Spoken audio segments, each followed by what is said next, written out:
নামাজ হচ্ছে আমলের মূল ভিত্তি, এর বাস্তবায়ন ছাড়া দিন পূর্ণ হয় না। নামাজ মুমিনের কেবলমাত্র একটি উত্তম আমলই নয়, বরং নামাজ হচ্ছে ঈমানের মূল ভিত্তি। যার কাছে নামাজ নাই তার কাছে কিছুই নাই। রাসূল করিম সাল্লাল্লাহু আলাইহি ওয়াসাল্লাম বলেছেন যে নামাজ যে ব্যক্তি পড়ে না, আল্লাহ পাকের সাথে তার কোনো সম্পর্ক বাকি থাকে না। সুতরাং এই নামাজটা হচ্ছে এই যে একমাত্র একাগ্র চিত্তে আদবের সাথে আল্লাহর সামনে রুজু হয়ে যাওয়া। কোরআনে কারীম বলছে মুনিবিনা ইলাইহি ওয়াত্তাকুহু ওয়াকিমুস সালাতা ওয়া লা তাকুনু মিনাল মুশরিকিন।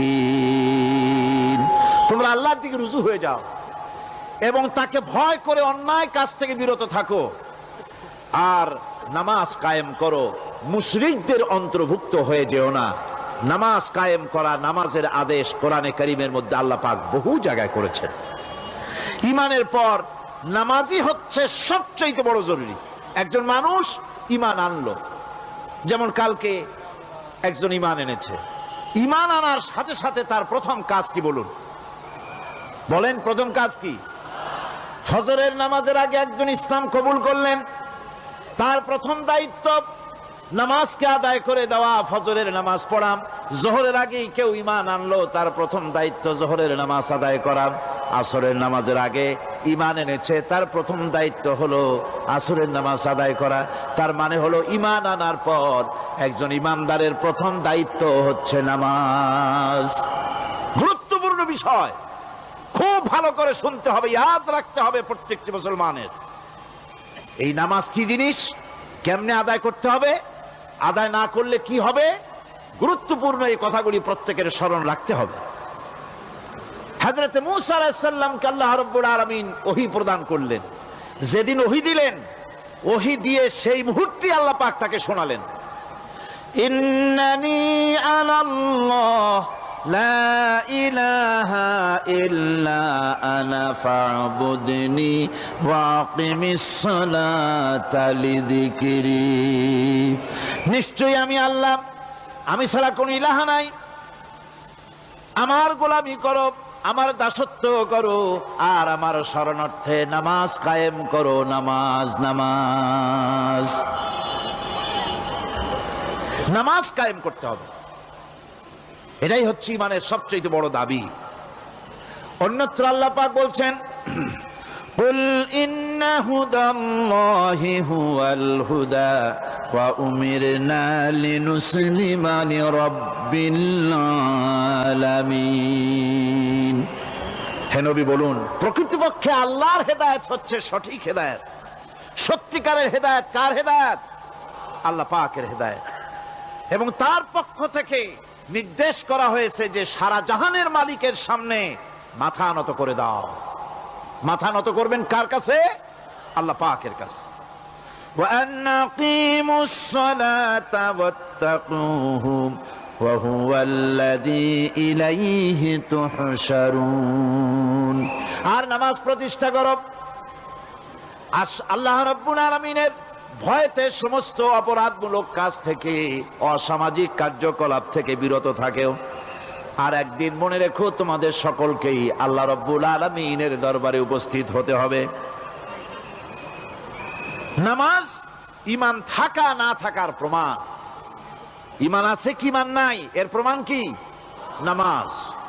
আল্লাহ পাক বলছেন ফালা সাদ্দাকা ওয়ালা সাল্লা ওয়ালাকিন কাযযাবা ওয়া তাওয়াল্লা।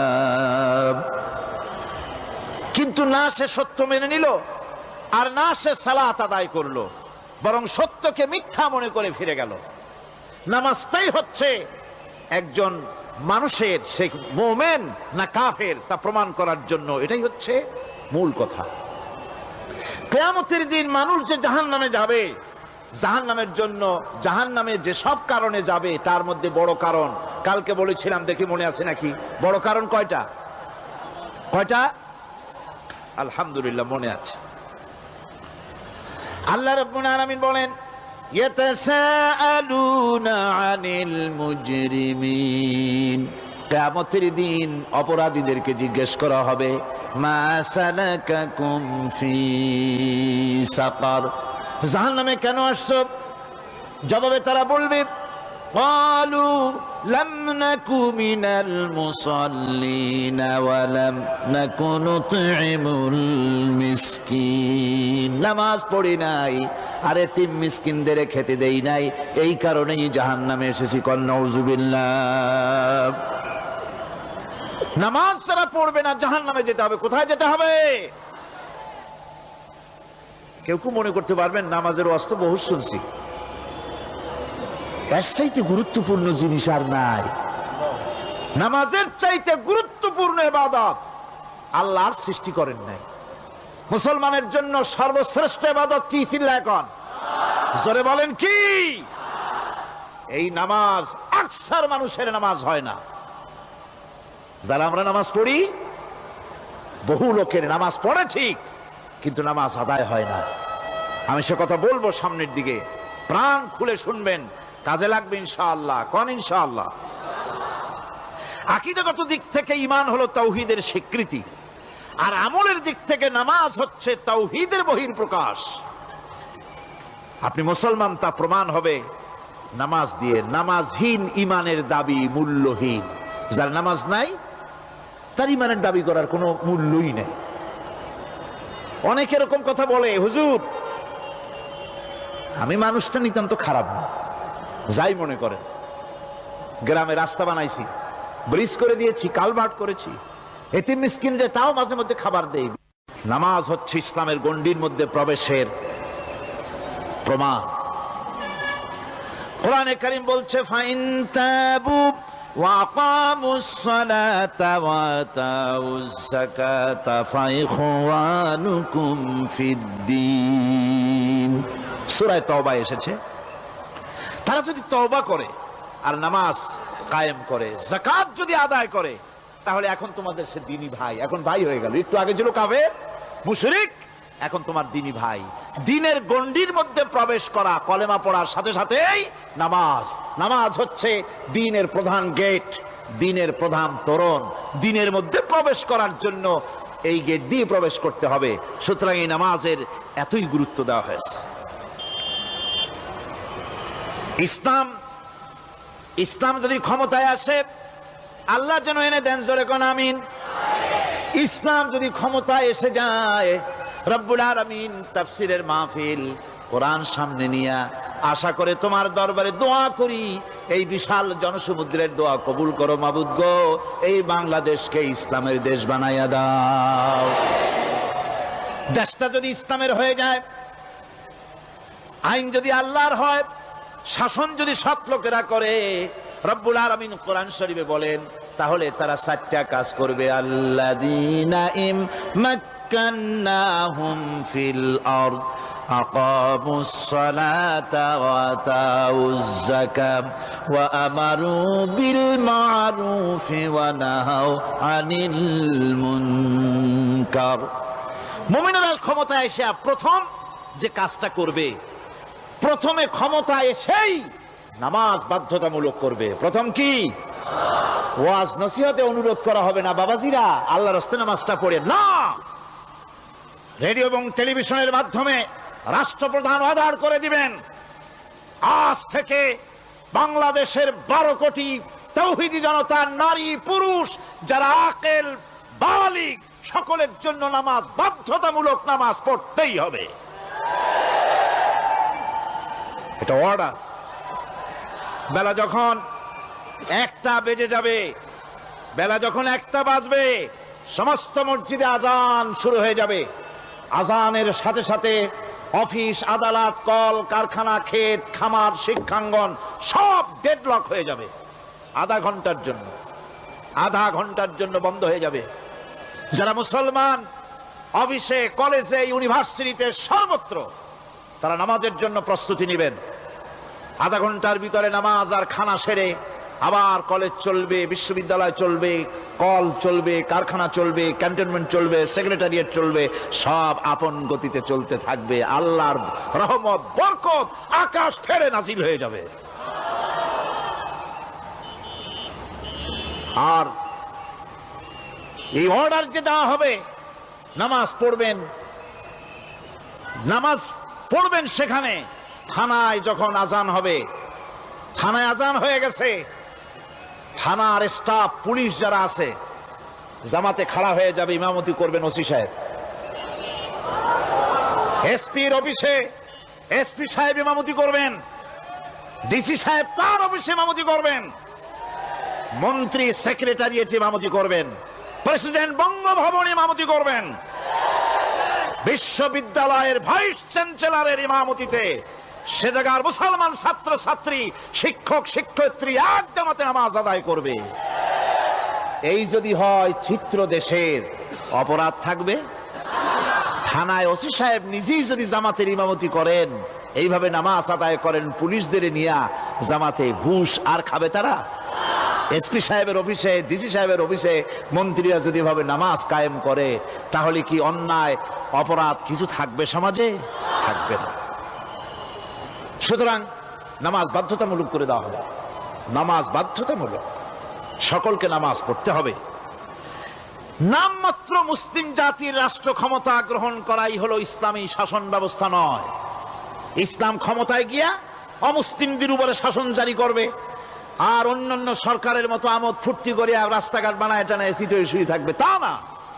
রাস্তা হবে, ঘাট হবে, কলেজ হবে, সব হবে, কিন্তু যারা মুসলমান তাদেরকে নামাজ পড়তে হবে। গোটা জনগণকে শাসক আর শাসিত উভয় গোলাম হবে আল্লাহ। উভয় গোলাম হবে কার? তখন প্রেসিডেন্টের বাবার ক্ষমতা নাই নিজের কোন আইন চালু করে, পার্লামেন্টের বাবার ক্ষমতা নাই ইসলামের বিরুদ্ধে টু শব্দটি করতে পারে। সেখানে শাসক আর শাসিত,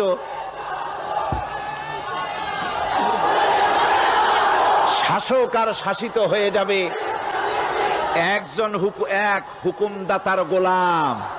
সেই হুকুমদাতাকে ইনিল হুকুমু ইল্লা লিল্লাহ আলা লাহুল খালকু ওয়াল আমর। প্রেসিডেন্ট থেকে শুরু করে শাসক আর শাসিত সব আইন মানবে ওই আল্লাহ রব্বুল আলামিনের, যিনি এই তামাম জাহান সৃষ্টি করেছেন। সৃষ্টি যার আইন চলবে সেই আল্লাহ রব্বুল আলামিনের, এবং তার আইনের সার্বিক অনুসরণ করে চলতে হবে সকলকে। এক কথায় ইসলামী সরকারের সমস্ত ক্ষমতা ব্যয় হবে নামাজ কায়েম করা আর যাকাত আদায় করার ব্যাপারে। নামাজ যদি কায়েম হয়ে যায়, যাকাত যদি আদায় করা হয়, দুঃখ, দারিদ্র, কষ্ট কিছুই থাকবে না, বেকার সমস্যা থাকবে না। সমস্ত বেকারদেরকে চাকরি না পাওয়া পর্যন্ত বেকার ভাতা দেওয়া হবে। বুড়ো মানুষেরা যখন বুড়ো হয়ে যায়, ছেলের কাছে আদর নাই, বউর কাছে কদর নাই, আর ছেলে বউ বদদোয়া করতে থাকে, বুড়ারা মরে না কেন? আছেন আমাদের সমাজ।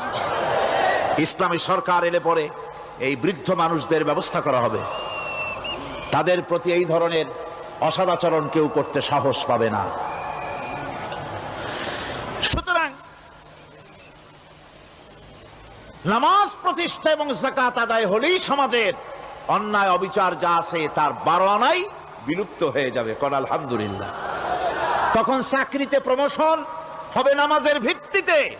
এখন প্রমোশন হয় কে কত ঘুষ খাইতে পারে, কে কত সরকারের দালালি করে বিবেকের বিরুদ্ধে বিরোধী দলকে বেশি করে পেটাতে পারে, এর উপরে ভিত্তি করে প্রমোশন হয়। ইসলামী সরকার যখন আসবে, ইসলামী সরকার যখন প্রতিষ্ঠিত হয়ে যাবে, তখন চাকরির প্রমোশন নির্ভর করবে তার সুন্দর চরিত্র আর নামাজের পাবন্দির উপরে ভিত্তি করে। সমাজে দুঃখ দুর্দশা থাকবে? যেরকম থাকবে, থাকবে না। আমার ভাইয়েরা, নামাজ হচ্ছে আল্লাহ রাব্বুল আলামিনের সাহায্য লাভের একমাত্র মাধ্যম। আল্লাহর কাছে যদি সাহায্য পেতে চাই তাহলে নামাজ লাগবে। লাগবে কি কোন? وَلَقَدْ أَخَذَ اللَّهُ مِيثَاقَ بَنِي إِسْرَائِيلَ وَبَعَثْنَا مِنْهُمُ 12 نَقِيًّا وَقَالَ اللَّهُ إِنِّي مَعَكُمْ لَئِنْ أَقَمْتُمُ الصَّلَاةَ। আল্লাহ পাক বলেন, বনি ইসরাইলদের নিকট আমি ওয়াদা নিয়েছিলাম, তোমরা যদি মানুষদেরকে অসামাজিক কার্যকলাপ থেকে যদি তোমরা ফিরাইতে পারো, মানুষদেরকে অসামাজিক কার্যকলাপ থেকে তোমরা ফিরাবে। 12টা গোত্রের জন্য 12 জন নকিব নির্দিষ্ট করে দেওয়া হলো, তাদের দায়িত্ব দেওয়া হলো। মানুষদেরকে, সমাজের লোকদেরকে অন্যায় কাজ থেকে তারা ফিরাবে, ভালো ভালো কাজ করার জন্য তাদেরকে আদেশ করবে, অসামাজিক অধর্মীয় কাজ থেকে বাঁচাবার চেষ্টা করবে। এইটা যদি তোমরা করো তাহলে আমি তোমাদের সাথে আছি। শর্ত হলো একটা, তোমাদেরকে নামাজ কায়েম করতে হবে। নামাজ যদি কায়েম করো আমার মদদ তোমাদের জন্য অবধারিত হবে। নামাজ প্রতিষ্ঠা করলেই আল্লাহর সাহায্য লাভ করা যায় জীবনের সকল ক্ষেত্রে। নামাজ হচ্ছে অপকর্মের প্রতিবন্ধক। নামাজ পড়লে অন্যায় কাজ থেকে বাঁচার পথ। অন্যায় থেকে বাঁচাই কিসে? নামাজ। আল্লাহ রাব্বুল আলামিন বলেন, উতলু মা উহিয়া ইলাইকা মিনাল কিতাবি ওয়া আকিমিস সালাম ইন্নাস সালাতা তানহা আনিল ফাহশাই ওয়াল মুনকার। হে নবী, এই কিতাব তেলাওয়াত করো, যা তোমার প্রতি অবতীর্ণ করা হয়েছে, এই কিতাব তেলাওয়াত করো আর নামাজকে প্রতিষ্ঠা করো। নিঃসন্দেহে নামাজ মানুষকে পাপাচার থেকে বাঁচায়া দেয়। অশ্লীলতা, পাপাচার থেকে মানুষকে বাঁচায় কে? জোরে চিল্লায় এখন কে? নামাজ। এই নামাজ মানুষকে অন্যায় কাজ থেকে বাঁচায় দেয়। নামাজ যে মানুষকে অন্যায় কাজ থেকে বাঁচায়, কেমনে বাঁচায়? আমরা যে নামাজ পড়ি, এই নামাজে তো আমাদেরকে অন্যায় কাজ থেকে বাঁচাইতে পারে না। নামাজি বহুত মানুষ আছে অন্যায় করে, করে কিনা? কোন না করে না? করে।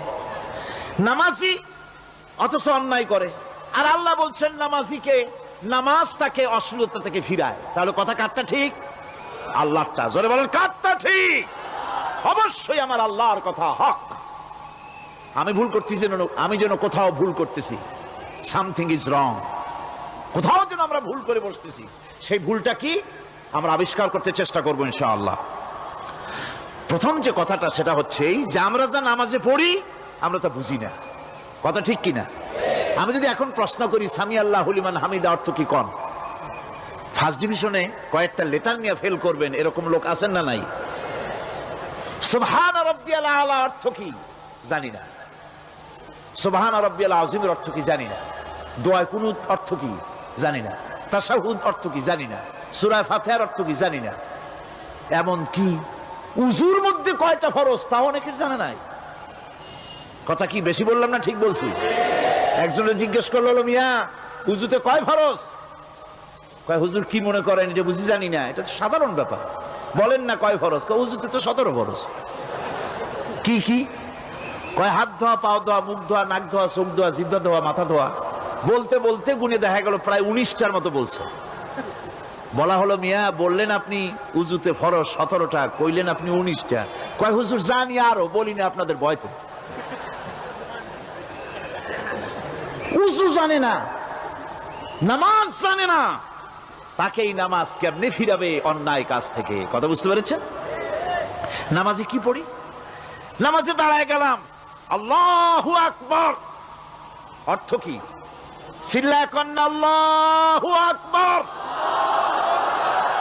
এরকম না, মুসলমানের মতো গলা ছেড়ে দিয়ে চিৎকার দিয়ে বলেন আল্লাহু আকবার।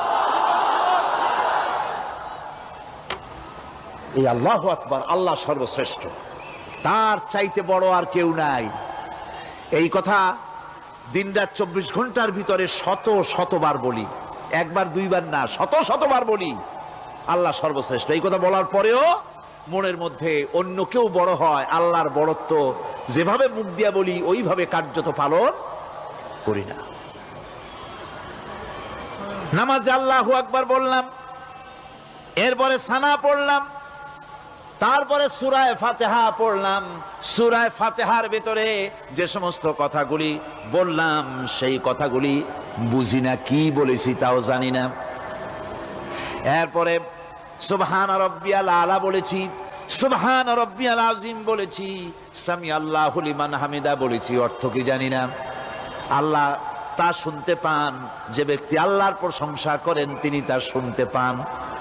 নামাজের মধ্যে আইডিয়া দেওয়া হচ্ছে, তুমি যে আল্লাহর জন্য নামাজ পড়তেছো, প্রশংসা করতেছো, এটা এমন নয় যে আল্লাহ পাক দেখছেন না বা শুনতেছেন না।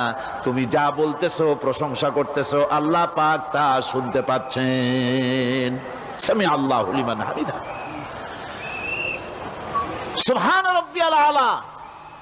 আমি মহান সর্বশ্রেষ্ঠ আল্লাহ রাব্বুল আলামিনের পবিত্রতা ঘোষণা করছি, আমি তার প্রশংসা করছি। সূরা ফাতিহার কি আমরা বলি আপনারা ব্যাখ্যা দেখে বুঝে নিয়েন, সেগুলি আমি এখানে বলে বাকি কথা সব শেষ করতে পারবো না। এরপরে আমরা নামাজের মধ্যে দোয়া কুনুত পড়ি। সেই দোয়া কুনুতে যে কি ওয়াদাটা করি, অন্তত আমার তো মনে হয় সাধারণ মানুষের মধ্যে 99.9 লোকেরা জানে না দোয়া কুনুতে কি পড়ে, অর্থ বোঝে না। দোয়া কুনুতের মধ্যে বলা হচ্ছে, আল্লাহুম্মা ইন্না নাস্তাঈনুকা, হে আল্লাহ আমি তোমার কাছে সাহায্য চাই। কার কাছে সাহায্য চাই? আল্লাহর কাছে সাহায্য চাই। নামাজের ভিতরে বলতেছেন, এই কথা যদি অর্থ আপনি জানতেন যে তোমার কাছে সকল ব্যাপারে সাহায্য চাই তোমার কাছে, এই কথাটা যদি মনে প্রাণে বুঝতেন, তাহলে দুনিয়ায় কোনো মাজারে গিয়া মরা জিন্দা মানুষের কাছে গিয়া নিজের ছেলে মেয়ে চাইতেন না, চাকরির উন্নতি চেতেন না। আপনি নামাজের ভিতরে বলতেছেন আপনার কাছে, আয় আল্লাহ আপনার কাছে সর্বপ্রকারের সাহায্য আপনার কাছে চাই। নামাজের ভিতরে কিসের মধ্যে বলতেছেন? বিশ্বাস যদি করতেন, যদি বুঝতেন, তাহলে যত বড় পীর আসুক দেশ থেকে আর বিদেশ থেকে, সন্তান চাওয়ার জন্য পাগল হয়ে পায়ের উপরে পড়ে থাকতেন না, আল্লাহর কাছেই চাইতেন। কার কাছে চাইতেন? এরপরে বলতেছেন, আস্তাগফিরুকা, তোমার কাছে ক্ষমা চাই, গুনাহ করেছি, অনেক গুনাহ করেছি, তোমার কাছে ক্ষমা চাই, কারণ সাহায্য করতে পারো তুমি, গুনাহও মাফ করতে পারো তুমি। গুনাহ মাফ করার ক্ষমতা কি আছে পৃথিবীর কারো? আকাশে জমিনে আল্লাহ ছাড়া মানুষের গুনাহ কেউ মাফ করতে পারে? এরপরে বলতেছি, অনুমিনু বিকা, আয় আল্লাহ আমি তোমার উপর ঈমান এনেছি, পরিপূর্ণভাবে তোমার উপরে ঈমান এনেছি, ওয়া নাতাওয়াক্কালু আলাইক, আর তোমার উপরেই কেবলমাত্র ভরসা করেছি। ঈমান এনেছি তোমার উপরে, ভরসা করছিও তোমার উপরে। এই কথাগুলি যদি আমরা বুঝতাম, তাহলে আত্মাটা বড় হয়ে যেত, মাথাটা আল্লাহ ছাড়া কারো সামনে নত হতো না। ঠিক না বেটি? আল্লাহ ছাড়া কারো সামনে মাথা নত হতো না। আল্লাহর উপরই ভরসা, তোমার উপর ভরসা করছি, তোমার উপর ঈমান এনেছি।